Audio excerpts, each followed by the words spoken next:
treasure hunting weekend mga katiyats. Kasama ang tropa ay akyat na naman kami sa bundok ngayon at merong kaming babalikan na inooperatan ng ating mga katiyats. Magandang marker na sa tuktok ng bundok na mataas na bundok. Kaya ito'y atin siguraduhin, baka merong pang mga naiwan. Kasi sabi nila ay parang meron nang gumalaw sa area. Kaya atin ito i-detect muli. Baka sakaling meron pang mga naiwang sucker deposits. Alright, shout out sa lahat at belated Merry Christmas and happy prosperous and golden New Year sa lahat. Wealthy New Year. New Year na dapat maswerte, hindi lang prosperous, kundi healthy and lots of money mga katiyats, di ba? Kaya ito na yung site na pagkaganda na marker ito. Talagang treasure in front of the sign eh. Ito yung mga mababaw lamang na ibinaon ng hapon. Ito'y bundok na nakadungaw to sa sa Surigao Strait ito. Surigao Strait, well known na diyan nangyari ang huling bakbakan ng Japanese Navy at American Navy. So ito yung pinakamarka niya, treasure on the spot. Hindi ito sucker deposit kasi mababaw lang, marka lang siya. Ayan o. So kapag ganyan, diyan lang talaga yan sa baba niya. Yung mga ganyan na marka. At ako'y nagduda ka agad kasi ayan sa baba. Parang may tinanggal dyan eh. Okay, para walang pagdalawang isip o pagdududa ay atin na umpisahan ang pag-detect ng area kung merong pang detection. Maganda na marker to. Ay, talagang man-made yan. Meron pang mahabang linya sa itaas eh. Kaya nga lang yung baba, di ba, ay parang may gumalaw. Yung bagong tipak sa kanan, yan ay gawa na ng ating mga katiyats ng kasama ko dito. Pero yung hukay diyan sa baba, mukhang dati na daw yan. Ayan o. At yan ang tinuturo ng yung parang arrow sa kaliwa. Kaya dito kapag merong nakasuksok diyan ng mga sucker deposit sa bato, ay matamaan talaga yan itong dala nating geotech lead system. Merong identification button na pisilin mo lang, malalaman mo ang na-detect mo kung precious o iron lamang. Kaya ito ang maganda sa detector na ito. Kapag magrehistro na precious, so ano bang precious metal sa bundok? Wala naman, di ba, kundi ginto. So yan na yan mga katiyats. Kung nais yung bumili niyan, sa Bourbon ko yan nabili, Bourbon Electronica.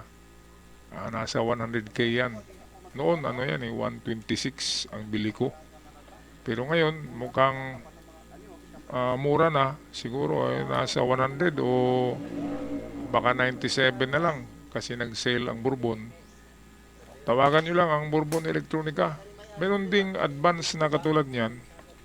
Yung meron ng monitor. Merong monitor siya. Makikita nyo kung ano ang na-detect. Dito LED lang yung mag-ilaw at magturo kung precious. Iilaw yung precious LED. Kung iron naman, iilaw yung iron. Okay, so meron ang mga na-detect dito na mga lata na pinagkainan ng mga naghukay.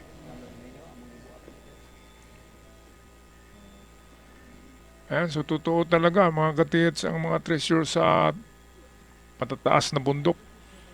Kapag mayroong matataas na bundok sa inyong lugar, kahit na walang mga tao na nakatira doon, akyatin nyo kasi yan ang mga bundok na pinagbaonan ng mga Hapon.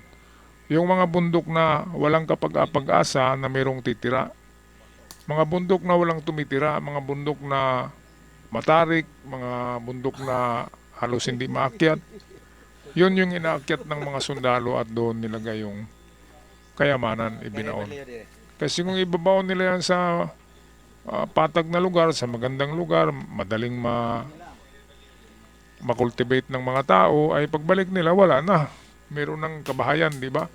Kaya doon talaga yan sa mga matatarik, sa mga bangin, sa tuktok ng bundok, na halos hindi maakyat. So ito yung pruweba. Tuktok yan eh. Ito yung bundok na pinuntahan namin noon, kung naalala nyo, yung legend ng 15 tons, 25 tons pala. The legend of 25 tons of gold bars na ibinaon sa tuktok ng bundok. Sa Surigao Strait yon. So malapit lang to doon. Ito pa rin yung nabundok. Mga katiyats. Kahit na walang history ang bundok, sabihin na, oy, walang Hapon na karating dito, huwag kayo maniwala. Ang Hapon ay nagkalat na parang hulumigas, parang langgam sa Pilipinas noon. At kung saan yung bundok na hindi na marating ng Amerikano, doon sila tumatakbo dahil sa takot nila na mahuli sila o mabaril. Kasi karamihan ng Hapon noon, mga conscript lang yun eh. Hindi naman talaga lahat yun ay trained army. Karamihan doon ay mga reservist lang din ng Japan, mga batang army pa, mga estudyante, mga reservist. Kaya yung mga duwag ay takbo sa bundok. At yung dala nila ng mga ginto na nanakaw nila sa kabahayan ng buong Asia ay binabaw nila sa mga tuktok. So malalaman talaga natin yan dahil mayroong mga marka na ganito. Bakit ba palaging bilog yung marka ng Hapon? Kasagutan yan ay insignia or symbol ng sun. Ang Japan kasi ay land of the rising sun, so bilog yung kanilang flag.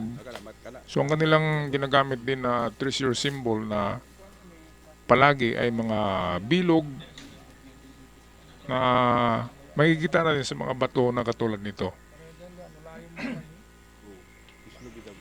Alright, so atin bigyan ng ilustrasyon na analysis. Sandali lamang mga katiyats. Okay, so yung pag-detect natin kanina ay negative ang area, walang precious metal. Kaya ito'y nasabi ko na conclusion natin ay ito'y recovered na small stash or sabihin natin giveaway. Kung giveaway ito, meron itong kasamang mga big at medium deposit. At yan ang palagay ko na giveaway ito.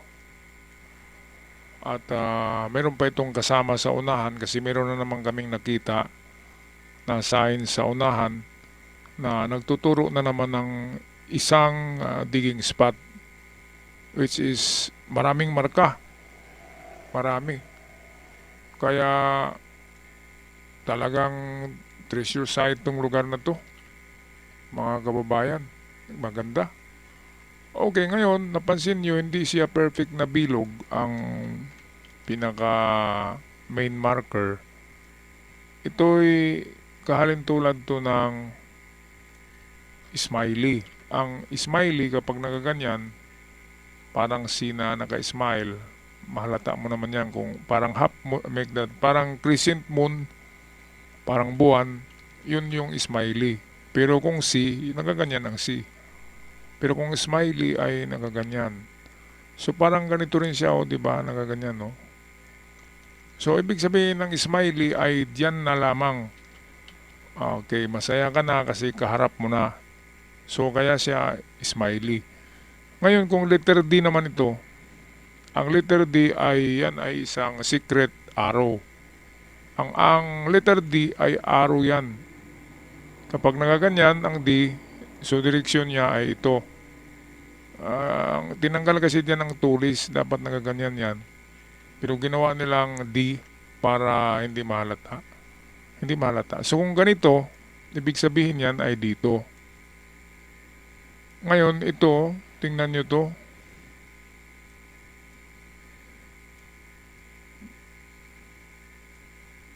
tatlong dots yan na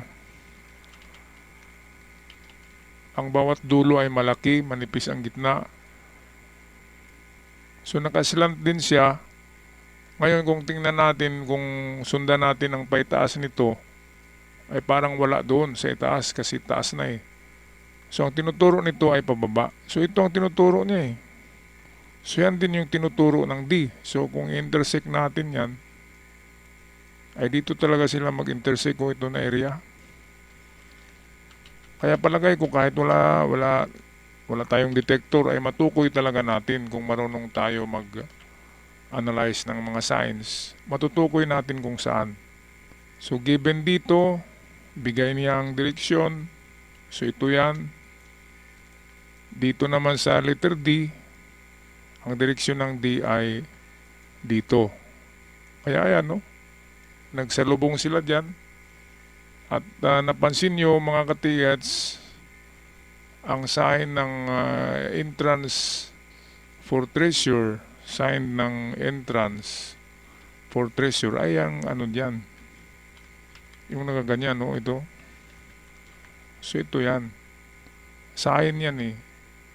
Talagang tinanggal dyan ang parte para magmukha siyang entrance or kanji for entrance. Entrance for kanji, ganyan eh. Ganyan ang kanji. So ganito rin to. Ibig sabihin, dyan. Dyan. At kung nakita nyo ay parang may ano na dyan eh. Parang may natanggal na ano. Parang may natanggal dyan. So giveaway lang siguro isang box ng ammunition. Ammunition box ang nilagyan. Ibinaon siguro diyan ng mababaw lang. So medyo matagal nang recovered ito.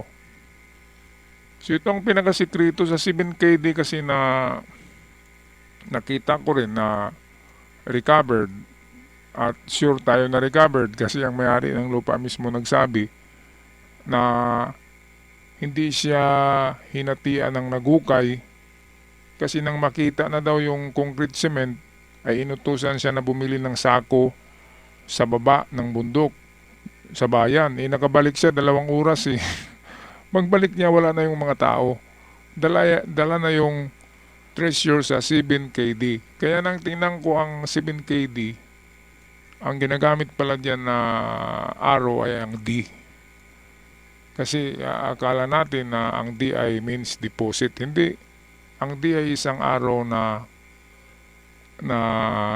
sikreto lamang. Ito'y binago na klaseng arrow para hindi mahalata. So kung isulat natin ang 7KD sa ating paraan ay ganito yan. Ayan no. Matulis na arrowhead ang D. At kung saan nakaharap ang D, doon yun ang hukay. Kaya itong parang D dito, kung D yan, ay dito talaga yan. At kahit hindi yan D, kung smile lang, nagsasabi rin na treasure under, dito lang. Kaya dinitek ko kanina ang buong bato, dinitek ko yan. Kasi baka merong sinuksok lang, pero wala na talaga. So ibig sabihin, nakuha na. Dinitek ko na rin ang front, wala rin. Itong geotech lead system, makapag-detect to ng 4.5 meters maximum gamit itong malaking coil. Kaya kung merong giveaway na 4 meters, talagang ma-detect yun, mga ka-TH. Alright, so sana mga swertihin tayo sa 2026. Meron pa rin tayong chance. 2026 ay napakagandang New Year niyan. At sana walang di ba? Walang mangyayaring kinakatakutan natin na kaguluhan sa West Philippine Sea ng China. Para tuloy na tuloy pa rin ang ating paghahanap ng mga kamuti sa kabundukan. Alright, so magpaalam na. Maraming salamat. Merry Christmas and have a prosperous, wealthy, healthy, golden New Year 2026 sa lahat ng ating mga ka-TH. Hanggang sa muli, paalam.